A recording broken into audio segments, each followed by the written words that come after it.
महाभारत 16 पांडवों का वनगमन मदन मोहन तरुण द्वारा लिखित एवं पठित। चले वन की ओर पांडुपुत्र अपनी पत्नी द्रौपदी के साथ। गहन निस्तब्धता में जैसे छोटी बड़ी होती हैं चल छाया मूर्तियां। नहीं किसी के मस्तक पर था मुकुट वस्त्रालंकार, धारण किए थे सब कमर में मृगछाल। द्रौपदी भी थी एक वस्त्रा, खुले थे उनके अनसंवरे रूखे बाल। सब खोकर होकर बार बार छल का शिकार, कोई नहीं देख सकता था उन छाया मूर्तियों के भीतर चलती आंधियां। सागर अशांत भीतर ठाठे मारता, यहां से अदृश्य तक उठता गिरता ज्वार।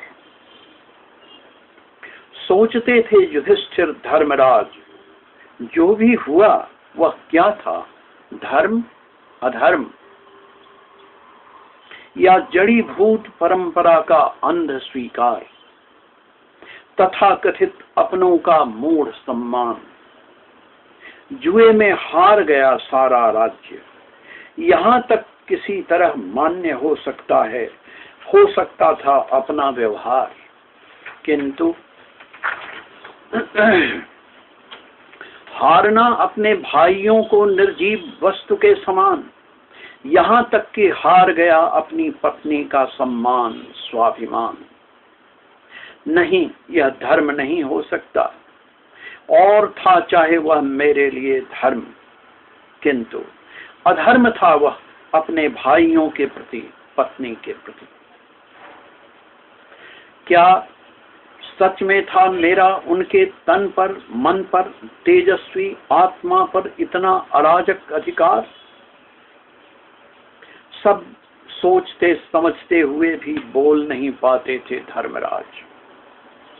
पश्चाताप लज्जा से झुका था उनका मस्तक। जीवन का यह वह पल था जब विचार नहीं आते काम। आदमी हो जाता है इतना अकेला कि अपने ही तन और मन का भी नहीं होता आश्रय, हो जाता है असहाय। दूसरों से हार का होता है प्रतिकार, किंतु जो हार गया हो स्वयं से, उसका नहीं रह जाता कोई आधार। भीम देखते थे बार बार द्रौपदी के खुले रूखे बाल। बढ़ जाता था उनके भीतर फूटती ज्वालामुखियों का उत्ताप। 13 लंबे वर्षों तक खुले रहेंगे ऐसे ही उनके बाल। तब तक तोड़ नहीं सकूंगा दुर्योधन की जांघ, उखाड़ नहीं सकूंगा अश्वत्थामा की दोनों बांह। फाड़ कर वक्ष उसका कर नहीं पाऊंगा रक्तपान, ला नहीं पाऊंगा 13 वर्षों तक दुर्योधन का रक्त, जिससे करे द्रौपदी स्नान। धोएं संवारें अपने लंबे बाल। धिक्कार है इस बल को, धिक्कार है इस गरिमा स्वाभिमान को। अर्जुन, नकुल, सहदेव सबके भीतर भी चल रहा था ऐसा ही मंथन। धड़क रही थी, जल रही थी ऐसी ही विराट लपटों वाली अनबुझी आग।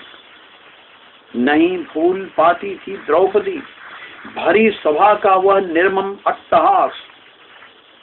दुर्योधन दुशासन का कामुकता से वह घूर घूर कर देखना, वेश्या का कर्ण का करना उपहास। विवशता के वे निर्मम अपमान भरे पल, जब चुपचाप खड़े थे उसके 5 पति, दास बने लाचार।